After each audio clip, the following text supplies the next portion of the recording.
Hi guys, hope you're well. So today I'm bringing you quite a different video for my channel, but I figured there's probably some of you watching that are really good in the kitchen or at least enjoy cooking, and then equally there's probably people like me who are terrible in the kitchen and probably could do with a bit of a boost, a bit of motivation, a bit of inspiration. So I thought I'd pop this video up on my channel. So last week I was invited to a home cooking demonstration hosted by Hannah Goldsmith, otherwise known as Building Feast. Now she's an interior designer and an incredible cook, and she has this blog where she posts amazing recipes, and we were going to witness them happening in 3D. The event was in celebration of the new Kikki.K homeware range, so all the brunch elements had Scandinavian inspiration. It was a really easy and lovely morning for us bloggers, so we just got to enjoy watching Hannah create these lovely brunch dishes,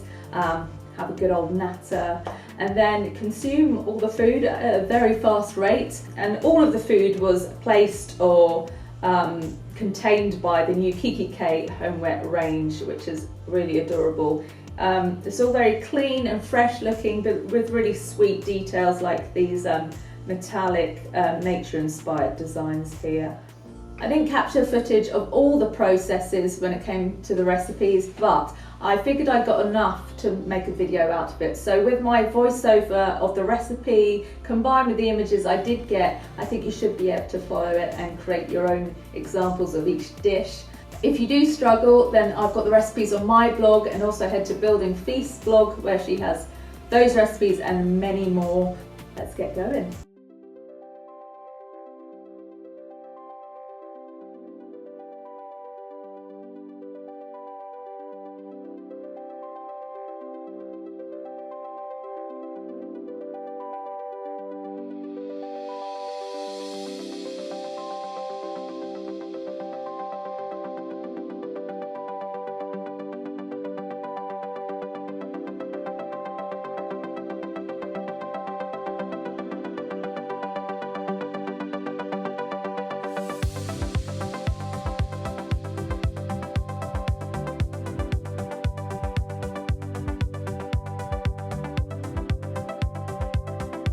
You will need 45 grams, that's 3 tablespoons of unsalted butter, plus more for greasing the dish. 200 grams, that's 2 cups of jumbo porridge oats. 50 grams, that's half a cup of sliced almonds. Scant half teaspoon of salt. 1 tablespoon of baking powder. 1.5 tablespoons of ground cinnamon. 475 millilitres, that's 2 cups of almond milk. 1 egg. 60 millilitres, that's 1/4 cup of maple syrup, 2 tablespoons of vanilla extract, 1 ripe banana cut in half and then sliced, you can use frozen banana too, 200 grams of frozen berries. Preheat oven to 190 degrees C, that's 375 Fahrenheit. Butter a 25 centimetre, that's 10-inch high-sided round pie dish or a square equivalent. Melt butter and leave to cool slightly while measuring other ingredients. Mix oats, half the almonds, salt, baking powder and cinnamon together in a bowl. Combine milk, egg, maple syrup, vanilla and half the melted butter and whisk. Slice the banana and scatter over the bottom of the dish with half of the frozen berries. Cover the fruit with the oat mixture. Carefully pour the wet mixture over the oats. Gently whack the dish on the counter a few times to make sure everything is evenly distributed. Scatter remaining almonds and berries over the top and drizzle the remaining butter. Bake for 35 to 40 minutes until the mixture is set and has got a golden crust. Remove from the oven and allow to cool for a few minutes before diving in.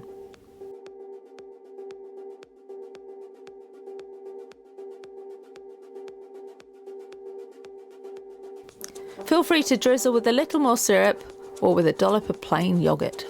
Yummy.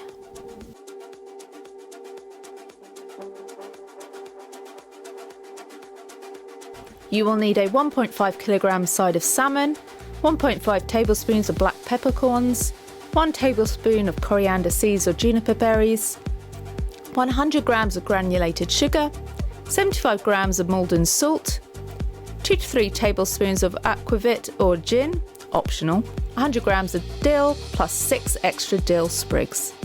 Remove any pin bones. Hannah likes to trim the edges of the fillet so that the edges are tidy, but it's not completely necessary. Crush the peppercorns and coriander seeds or juniper berries in a mortar and pestle and mix with the salt and sugar. Finely chop the dill. Cut the fillet into 2 equal pieces and lay them skin side down on a large piece of cling film. Cover the skinless flesh with chopped dill and cover one piece with the spice mixture. Drizzle over the booze if you're choosing to use it and lay 3 additional sprigs of dill across the spices. Cover with the other piece of fish so that the dill spice mixture is in the middle and that the skin is on the outside. Wrap tightly in 2 layers of cling film and put in a tray or dish to catch any brine. Lay another tray or plate on top and weigh down with bottles or tins. Leave to cure for 48 hours in the fridge, turning every 12 hours or so, if you can remember. To serve, unwrap the salmon and wipe off the herby spice mixture with kitchen towel. Chop the remaining dill sprigs and lightly press onto the salmon. For the sauce, you will need 30 grams of dill, 3 tablespoons of sunflower oil, 3 tablespoons of white wine or cider vinegar, 3 tablespoons of demerara sugar, 3 tablespoons of whole grain mustard and a pinch of salt. When ready to serve, blitz all the ingredients for the sauce together in a blender or food processor and whiz until smooth. Slice diagonally from the tail to the centre and serve on buttered rye or sourdough and drizzle with that dill and mustard sauce.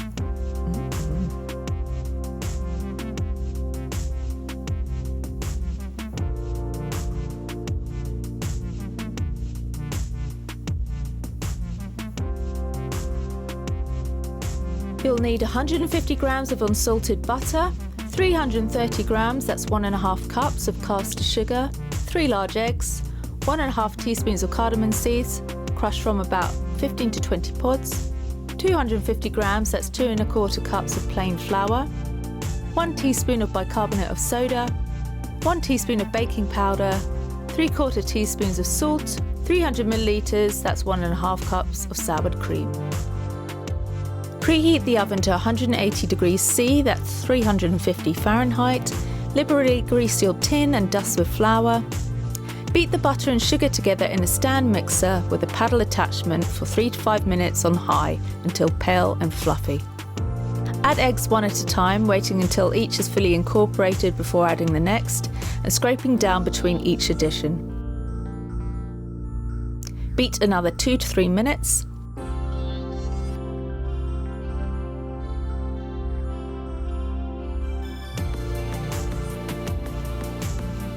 Crush the cardamom pods to remove the seeds, making sure you have approximately 1.5 teaspoons of seeds.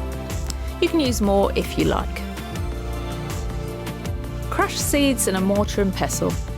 Combine the dry ingredients in a medium-sized bowl and add the crushed cardamom. Stir with a whisk or fork to combine.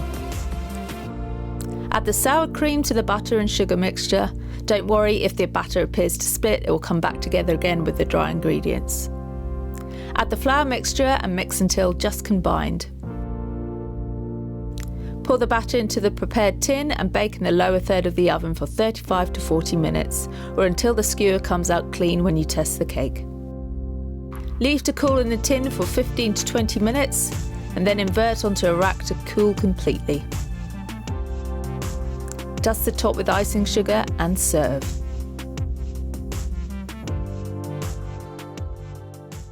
So on this occasion, I thought I'd show you a good cook creating these recipes. If you wouldn't mind seeing me attempt to cook and seeing the massive errors I make and the spillages and the burns and everything that is likely to come with me doing anything in the kitchen, then let me know and maybe I can start doing some cooking for complete beginners or something and we can learn together.